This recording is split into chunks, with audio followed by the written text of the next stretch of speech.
સસલું તો લોટાના રસ્તે ચાલવા માંડ્યું અને તેને એક બહારની મઢી દેખાઈ.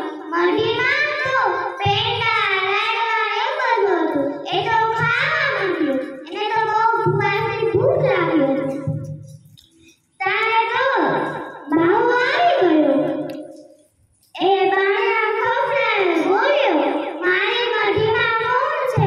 તો સસલું અંદરથી બોલ્યું, સસા ભાઈ સાકરિયા, દાદા બગેડા, ભાગે બાવા નકર તારી તુંબડી તોડી નાખીશ. બાવો ડરી ગયો.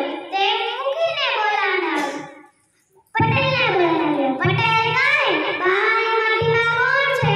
તે પટેલ સસલું બોલ્યો, સસા ભાઈ સાકરિયા, દાદા બગેડા, ભાગે પટેલ નકર તારી પટલાઈ તોડી નાખીશ.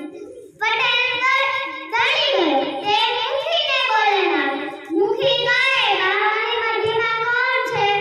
તે સસલું બોલ્યો, સસા ભાઈ સાકરિયા, દાદા બગેડા, ભાગે મૂકી નકર તારી મુખડાઈ તોડી નાખીશ.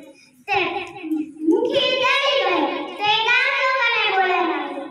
તારે તો સસલું બહાર નીકળી ગયું અને બધી વાત શિયાળે કહી દીધી. તે શિયાળે કહ્યું, હું જઈશ બાવાની મઢીમાં. તે કહ્યું.